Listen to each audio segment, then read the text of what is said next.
There was a time when the fate of Europe did not depend on treaties, parliaments, or diplomats, but on two men. Two minds forged in different worlds, shaped by opposite realities, yet destined to meet at a single point: a muddy field, a gray dawn, and tens of thousands of soldiers staring toward the same horizon. On one side, an emperor whose name had shaken kings and redrawn maps across an entire continent. On the other, a quiet, disciplined duke whose genius sought no glory, only absolute effectiveness. For years they moved toward each other, like two rivers inevitably flowing into the same sea. This is the moment when their stories collide. This is Napoleon versus Wellington. This is versus, where history is decided in combat. On the right side, Napoleon Bonaparte. Born in 1769 on the island of Corsica, at the very edge of the French world, Napoleon's rise was anything but natural. It was violent, rapid, almost impossible. From an early age, he stood out for his prodigious memory, his mastery of mathematics, and his instinctive understanding of war. He could read terrain the way others read a book, anticipating enemy movements with a clarity most generals could only envy. Italy, 1796. He defeated larger armies and forged his reputation. Spain, Prussia, Austria. Entire coalitions collapsed before him. Austerlitz. Warfare itself was elevated into an art form. But ambition is a double-edged weapon. As his legend grew, so did the number of his enemies. And his own confidence pushed him toward ever greater risks. In 1814, he fell. In 1815, he returned. And this time, everything depended on a single campaign, a single strike, a single battle. On the left side, Arthur Wellesley, Duke of Wellington. Also born in 1769, but in Dublin, Wellington was Napoleon's complete opposite. Where Napoleon was passion, Wellington was stone. Where Napoleon improvised, Wellington calculated. Where Napoleon inspired masses, Wellington built structure.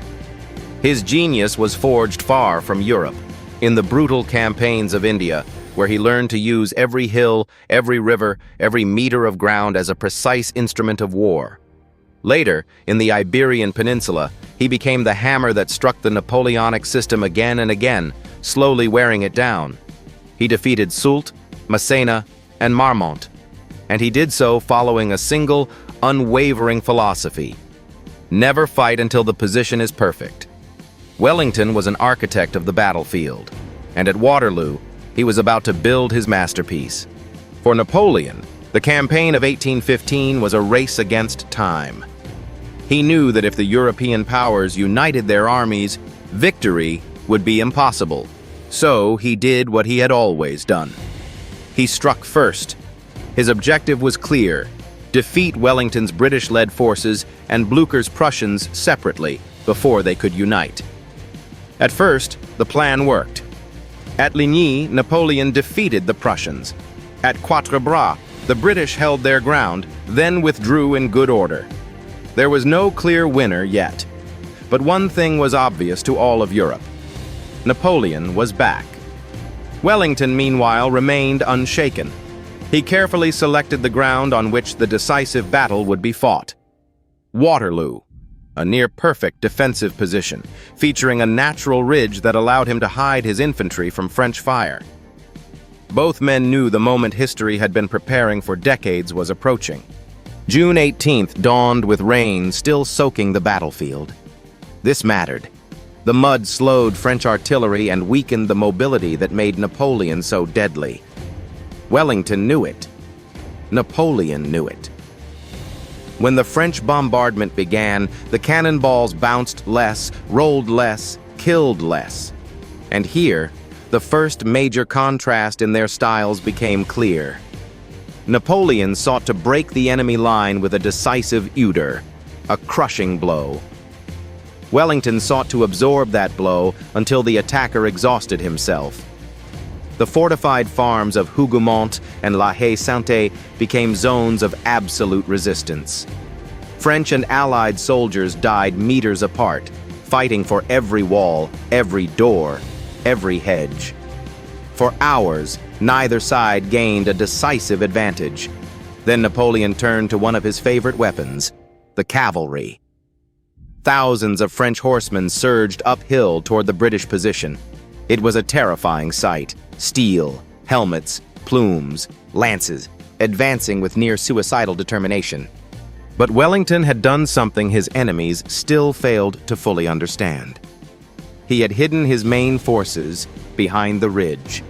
The French cavalry reached the crest and found nothing. They fired into empty ground. They charged where there was no target. And when they moved closer, British lines suddenly rose, fired devastating volleys, and vanished once again behind the terrain. The hill itself had become a weapon. Napoleon began to feel the pressure. The Prussians were approaching. The battle had to be decided. Now. By mid-afternoon, Napoleon made the decision that would seal his fate. He committed the Imperial Guard, his most prestigious reserve, his final card. Popular history often describes them as invincible. Modern scholarship is more cautious. They were not magical, but they were an elite force of extraordinary discipline and experience, and their presence alone inspired fear. The Guard advanced in near-perfect columns, under fire, under rain, under screams. Napoleon trusted them to break the enemy line and destroy what remained of the coalition. The silence was unbearable. Everyone understood. This moment would decide everything. Wellington waited, and waited. And when the Guard reached close range, when there was no turning back, he gave the order most famously associated with Waterloo, recorded in varying forms by British officers: "Up, guards, and at them." As if the earth itself had split open, thousands of Allied infantrymen rose from behind the ridge and unleashed a devastating volley. The Guard hesitated, took a few steps back. And that single gesture, just a few steps, was enough to shatter the French spirit. Eyewitnesses describe the moment panic spread across the field. The Guard is retreating. The Guard is retreating. That was the instant the battle changed.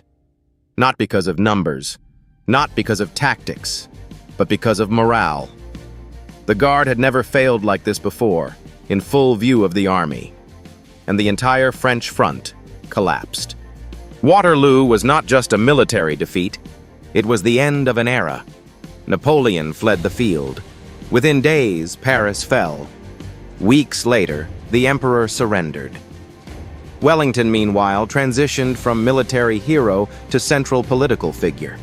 At the Congress of Vienna, he helped rebuild Europe, promoting a balance of power that would prevent major continental wars for nearly a century. Napoleon left behind a vast legacy: reforms, administrative modernization, and a new vision of leadership. But his time as the dominant force in history was over. Wellington had achieved what no one else had managed to do. He had stopped Napoleon, definitively. And yet, this brings us to the true question. If we look only at the immediate result, the answer is simple. Wellington won the battle, and not just any battle, one that shaped Europe's political future for decades. But versus never stops at the surface, because victory is not always measured on a battlefield, but in legacy. Napoleon lost Waterloo, yet his influence reshaped civil codes, systems of government, institutions, and the modern idea of the nation-state. His impact on history remains immense, even in defeat. Wellington won where it mattered most. He prevented Europe from falling once again under the dominance of a single man.